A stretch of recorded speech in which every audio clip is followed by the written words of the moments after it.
Hi, very good evening to all. So हमने last class में electric flux और Gauss law से related questions किए थे, गॉस लॉ के बारे में पढ़ा था। आज हम उसकी एप्लीकेशंस करने जा रहे हैं, that how to find the electric flux due to long line charge, due to cylinder, solid conducting cylinder, non conducting cylinder. These topics we'll discuss today. Okay. So what we have to find the electric field intensity due to a long line charge. तो देखो, अब जब भी हम कोई भी derivation कर रहे हैं, कोई भी टॉपिक डिस्कस कर रहे हैं, सबसे पहला काम हमारे पास ये होगा कि हमें उसके अक्रॉस सिमिट्री बनानी होगी, यानी कि एक गॉसियन सरफेस बनाना होगा. जब तक हमें गॉसियन सरफेस नहीं पता होगा तब तक हम फ्लक्स नहीं कैलकुलेट कर सकते, because it is application of Gauss law, right. So electric flux due to R long line charge, हमारे पास क्या है कि हमारे पास एक लाइन है. लॉन्ग लाइन चार्ज मतलब लाइक अ वायर. इस पे हमारे पास जो चार्ज है वो कुछ डिस्ट्रीब्यूट है. लेट्स सपोज कि हमारे पास पॉजिटिव चार्ज डिस्ट्रीब्यूट है. तो सबसे पहले हमें इसके क्रॉस एक सिमिट्री लेनी होगी, गॉसियन सिमिट्री. तो वो हमारे पास, अगर हमारे पास एक लाइन चार्ज है तो उसके अक्रॉस जो हमें गॉसियन सरफेस बनाना है वो हमारे पास होगा सिलिंड्रिकल, लाइक दिस. तो ये मेरे पास एक गॉसियन सरफेस है, सिलिंड्रिकल सरफेस. ओके, जिसकी हमारे पास लेंथ है एल. इसके अक्रॉस मुझे गॉस लॉ कैलकुलेट करना है, फ्लक्स कैलकुलेट करना है. तो देखो, हमारे पास हमें क्या करना है, जो भी हमने पर्टिकुलर शेप ली है उस शेप के हर पार्ट के अक्रॉस हम फ्लक्स कैलकुलेट करेंगे. फिर नेट फ्लक्स निकालने के लिए सबको ऐड कर देंगे, हमारे पास आंसर आ जाएगा. ओके, तो सबसे पहले हम, अगर मैं गॉस लॉ अप्लाई करती हूँ तो मैं ये बोलूंगी that by applying Gauss law, तो हमारे पास गॉस लॉ क्या कहता है, phi is equals to E dot D S and this is equals to Q enclosed by epsilon naught, right. So अब मेरे पास यहाँ पे अगर फाई ऑफ सिलेंडर अगर मुझे निकालना है तो उसके लिए मेरे को ये ई डॉट डी एस देखना होगा पहले कि phi E dot D S है, तो इलेक्ट्रिक फील्ड लाइन ड्रॉ करूंगी, डी एस कैलकुलेट करूंगी, उन दोनों के बीच का एंगल देखूंगी, राइट. और ये इस वाली टर्म को मैं इसके इक्वल इक्वेट कर दूंगी तो मेरे पास मेरा आंसर आ जाएगा, इलेक्ट्रिक फील्ड आ जाएगा. देखो अब कैसे करेंगे. सबसे पहले मैंने क्या किया, सरफेस एज्यूम कर लिए, स्मॉल सरफेस. लेट्स सपोज यहाँ पे एक स्मॉल सरफेस है, एक स्मॉल सरफेस यहाँ पे है, एक सरफेस यहाँ पे है.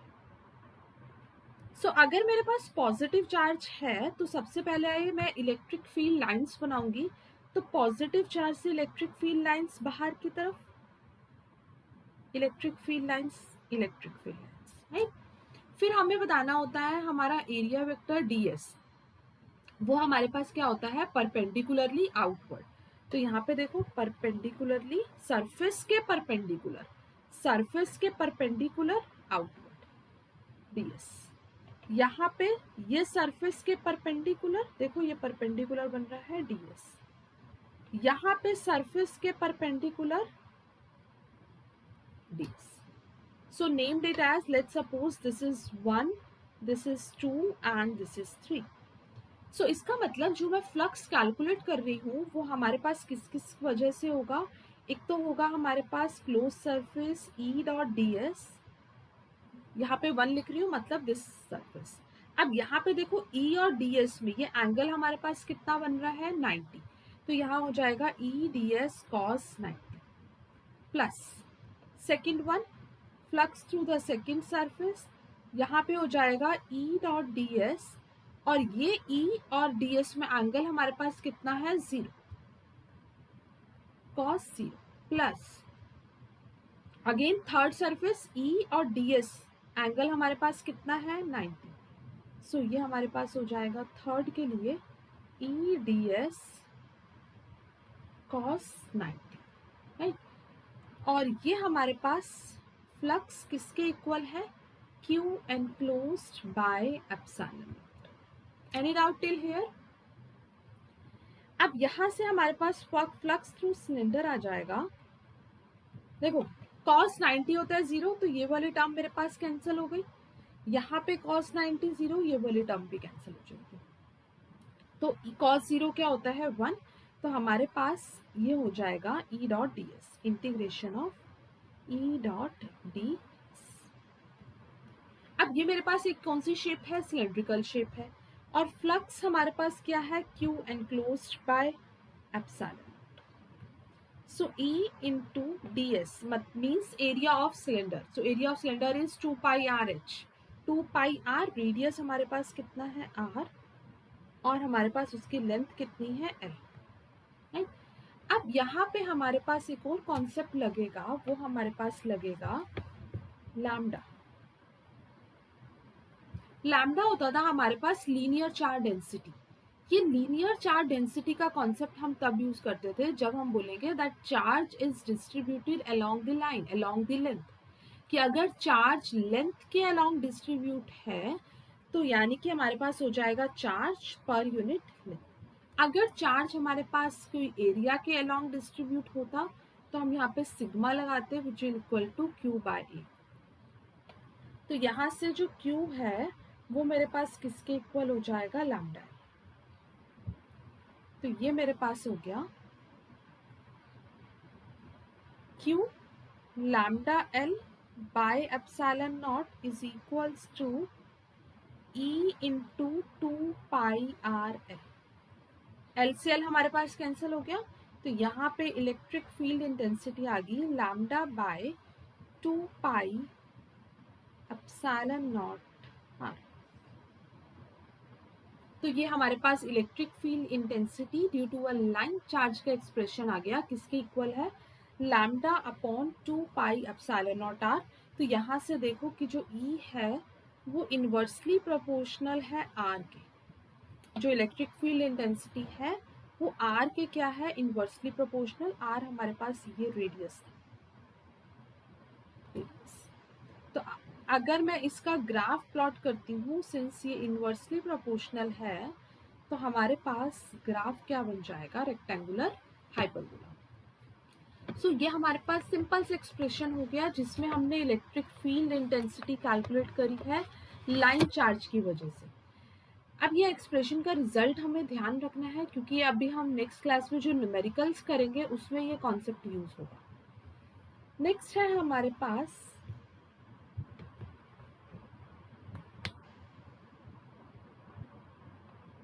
इलेक्ट्रिक फील्ड इंटेंसिटी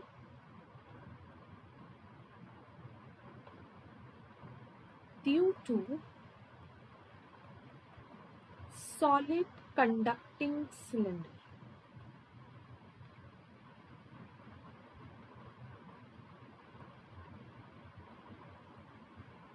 क्या कैलकुलेट करना है, इलेक्ट्रिक फील्ड इंटेंसिटी कैलकुलेट करनी है एक सॉलिड सिलेंडर की वजह से। देखो हम जो भी केस कर रहे हैं, सॉलिड कंडक्टिंग सिलेंडर, होलो कंडक्टिंग सिलेंडर और होलो नॉन कंडक्टिंग सिलेंडर, इनमें हमारे पास एक ही कॉन्सेप्ट रहेगा। किस किस केस में मैंने बताया, मैं यहाँ लिख देती हूँ कि चाहे सॉलिड कंडक्टिंग सिलेंडर है, चाहे हमारे पास होलो कंडक्टिंग सिलेंडर है, चाहे हमारे पास होलो नॉन कंडक्टिंग सिलेंडर है, इन सब केस में जो मेरे पास चार्ज है वो हमारा सरफेस पे लाई करेगा, charge will lie on the surface. सिर्फ एक ही केस है हमारे पास सॉलिड नॉन कंडक्टिंग सिलेंडर, उस केस में हमारे पास चार्ज सरफेस पे लाई नहीं करेगा। रेस्ट सब केसेस में याद रखना है कि चार्ज हमारे पास लाई कर रहा है ऑन द सरफेस। हम सॉल्व किसके लिए करना चाह रहे हैं, सॉलिड नॉन कंडक्टिंग सिलेंडर के लिए। अब चार्ज हमारे पास सरफेस पे है, राइट, तो इसका मतलब हमारे पास यहाँ पे सरफेस मैंने वर्ड यूज किया, तो यहाँ पे हमारे पास लगेगी सरफेस चार्ज डेंसिटी। सो सरफेस चार्ज डेंसिटी को मैं डिनोट कर रही हूँ सिग्मा से। सो सिग्मा मेरे पास क्या है, चार्ज पर यूनिट। अब हमारे पास इसमें फर्स्ट पार्ट है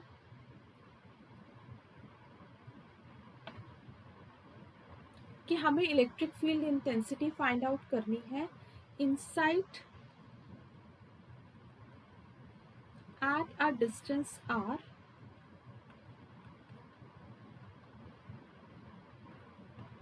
from axis such that this small r is less than capital R। अब डायग्राम देखो पहले तो क्या है, हमारे पास एक ये सिलेंडर है, right. Electric field intensity calculate करनी है, small r is less than r, let it, ये हमारे पास एक एक्सिस है, इसका रेडियस है मेरे पास कैपिटल R। सिलेंडर का जो पहले एक सिलेंडर मैंने बना लिया उसका रेडियस है मेरे पास कैपिटल R। अब यहाँ पे क्या है, small r is less than r, यानी कि हमें एक और सिलेंडर एज्यूम करना होगा जिसका रेडियस इससे कम होगा और हमें इस एक्सिस के अलोंग निकालनी है। तो इसका मतलब मान लो कि यहाँ पे कोई सिलेंडर है जिसका ये रेडियस है मेरे पास स्मॉल, तो इसके अक्रॉस, मतलब अगर inside at a distance r small r is less than r, इसके अक्रॉस मुझे इलेक्ट्रिक फील्ड इंटेंसिटी कैलकुलेट करनी है। तो अब हमारे पास कॉन्सेप्ट क्या रहेगा, अगर मुझे फ्लक्स कैलकुलेट करना है, अगेन मेरे पास सिलेंडर है, यानी कि मेरे पास एक ये सरफेस होगा इस साइड, एक ये सरफेस होगा और एक ये सरफेस होगा।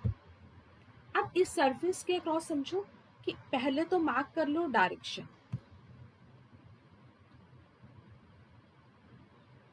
यहाँ पे हमारे पास था सॉलिड कंडक्टिंग सिलेंडर, तो मैंने बताया कि कोई भी केस हो, सब केस में चार्ज हमारे पास कहाँ लाई कर रहा है, चार्ज लाई कर रहा है ऑन द सरफेस, यानी कि हमने अज्यूम कर लिया कि ये चार्ज मेरे पास सरफेस पे लाई कर रहा है, ठीक। तो अगर मैं इलेक्ट्रिक फील्ड इंटेंसिटी 1, 2, 3 की वजह से कैलकुलेट करती हूँ, तो पहली बात तो मैं यहाँ पे तो लिख देती हूँ, देखो φ1 + φ2 + φ3, तो अगेन यहाँ पे E ds इन दोनों की वजह से मेरे पास कैंसिल हो जाएगा, सिर्फ एक की वजह से आ जाएगा E डॉट ds, और यहाँ पे हमारे पास क्या आएगा, Q enclosed by epsilon naught is equals to this φ1 + φ2 + φ3। अब हमारे पास Q enclosed, हमारा सारा का सारा चार्ज बाहर, जो जिसका रेडियस कैपिटल R है उस सरफेस पे लाई कर रहा है, तो अंदर तो मेरे पास कोई चार्ज ही नहीं बचा, तो इसका मतलब जो Q enclosed है वो मेरे पास क्या है, 0/ε। इसकी वजह से, इन दोनों की वजह से तो ये कैंसिल हो जाएगा, ये भी कैंसिल, ये भी कैंसिल, तो ये हो जाएगा सेम वैसे ही 2π, ये हमारे पास इसके अक्रॉस, स्मॉल वाले के अक्रॉस निकाल रहे हैं तो रेडियस भी उसी का लेंगे, r लेंथ हमारे पास है l, तो सिंस नो चार्ज एनक्लोज, तो इलेक्ट्रिक फील्ड इंटेंसिटी मेरे पास क्या हो गई इस केस में, 0। तो कॉन्सेप्ट ध्यान रखना है, क्योंकि चार्ज हमारे पास सरफेस पे लाई कर रहा था और हमने एक अंदर सिलेंडर एज्यूम किया था, तो उस वजह से इलेक्ट्रिक फील्ड इंटेंसिटी इस सिलेंडर के अक्रॉस मेरे पास क्या हो जाएगी, 0। अब हमारे पास जो सेकंड पॉइंट है वो हमारे पास क्या है, आउटसाइड। आउटसाइड यानी कि ऐसा डिस्टेंस, यानी कि अब जो स्मॉल r की वैल्यू है वो कैपिटल R से ज़्यादा होनी चाहिए। तो पहले तो इस कंडीशन के अक्रॉस मुझे एक अपना गॉसियन सरफेस को ड्रॉ करना होगा। पहले तो मैंने जैसे पहले किया था कि हमारे पास एक सिलेंडर था, उस सिलेंडर का जो रेडियस था मेरे पास क्या था, कैपिटल R था, ठीक। इस सिलेंडर का रेडियस मेरे पास क्या है, कैपिटल R।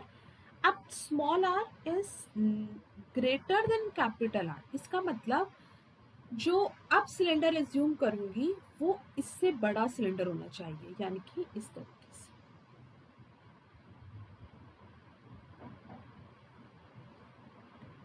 तो ये हो गया मेरे पास स्मॉल r, और चार्ज हमारे पास कहाँ था, इस वाले सिलेंडर पे लाई कर रहा था जिसका रेडियस कैपिटल R था, because all charge again lie on the surface of a solid non-conducting cylinder, solid conducting cylinder, sorry।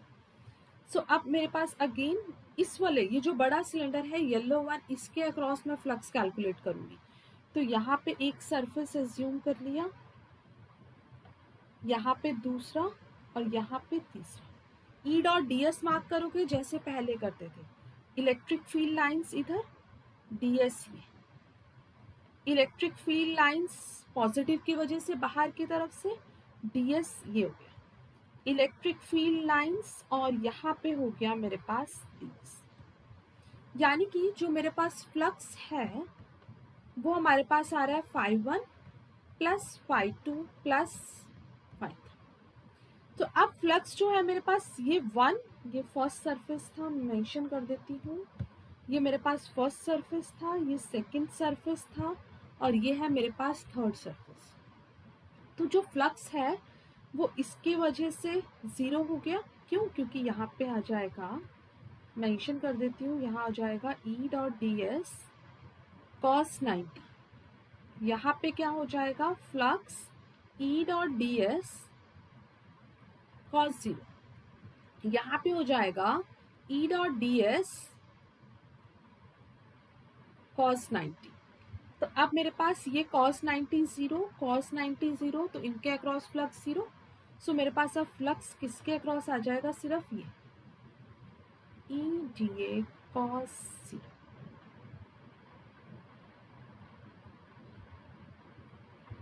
और ये फ्लक्स हमारे पास क्या था, Q enclosed by epsilon not E dot D S cos 0 मेरे पास क्या था, 1।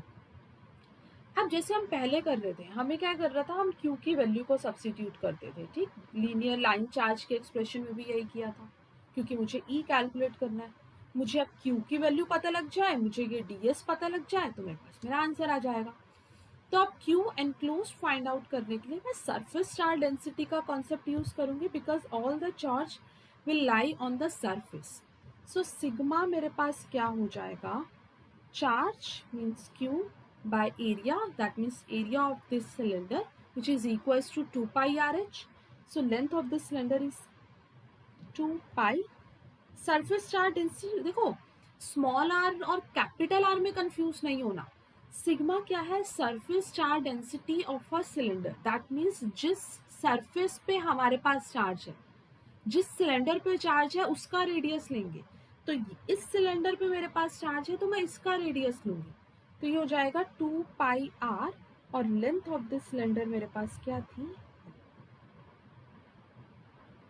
तो यहाँ से जो चार्ज है वो क्या आ गया, sigma into 2 pi R, right. और यहाँ पे ये जो ds आएगा ये किसका एरिया आएगा, जिसके अक्रॉस हम निकाल रहे हैं, दिस आउटसाइड पॉइंट। तो ये आउटसाइड का रेडियस कितना है, स्मॉल आर। यही चीज में कंफ्यूजन होता है, यही यहाँ पे ही मिस्टेक होती है सिर्फ। तो वैल्यूज को पुट करते हैं, put the values in equation number 1।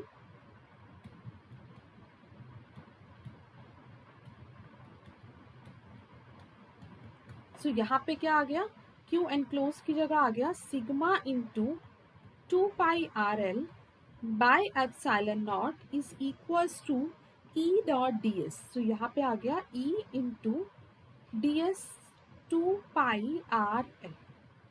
तो यहाँ से E की वैल्यू हमारे पास क्या आ गई, यहाँ से देखो पहले क्या क्या कैंसिल हो जाएगा, 2 पाई से 2 पाई कैंसिल, L से मेरे पास L कैंसिल, तो E मेरे पास क्या आ गया, सिग्मा R अपॉन ये R नीचे चला जाएगा, एप्सिलॉन नॉट।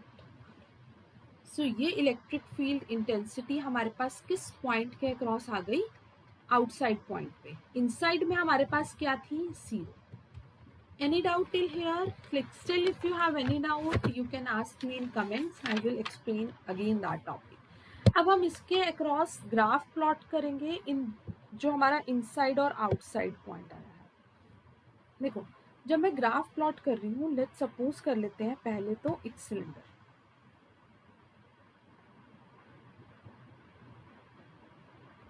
ये हमने एक सिलेंडर एज्यूम कर लिया, ये हमारे पास उसकी एक्सिस थी, ठीक। जब मैं ग्राफ प्लॉट कर रही हूँ X axis and Y axis के, तो यहाँ पे है मेरे पास इलेक्ट्रिक फील्ड इंटेंसिटी, यहाँ पे है मेरे पास स्मॉल आर। तो फर्स्ट वाले एक्सप्रेशन में इलेक्ट्रिक फील्ड इंटेंसिटी 0 था इनसाइड पॉइंट पे, तो यानी कि मैं एज्यूम कर लेती हूँ ये वाला जो डिस्टेंस है ये इंडिकेट कर रहा है इनसाइड, और इधर जो है वो हमारे पास क्या है, आउटसाइड। तो इनसाइड इलेक्ट्रिक फील्ड इंटेंसिटी क्या है, 0। तो इनसाइड तो हो गई ये 0। उसके बाद इलेक्ट्रिक फील्ड इंटेंसिटी हमारे पास यहाँ पे किसके इनवर्सली प्रोपोर्शनल है, आर के, यानी कि electric field intensity inversely proportional किसके है, आर के। So E is inversely proportional to R. ये हमारे पास ग्राफ बन जाएगा दोनों केसेस का, इनसाइड भी और आउटसाइड। सो यहाँ तक एक बार रिवाइज करना, एक बार पढ़ने के बाद, जब पढ़ लोगे उसके बाद non solid non conducting cylinder का केस करेंगे, जिसमें हमारे पास अभी बताया कि चार्ज सरफेस पे नहीं होता, चार्ज हमारे पास पूरे वॉल्यूम में स्प्रेड होता है। So that will discuss in the next class. Okay, bye, take care.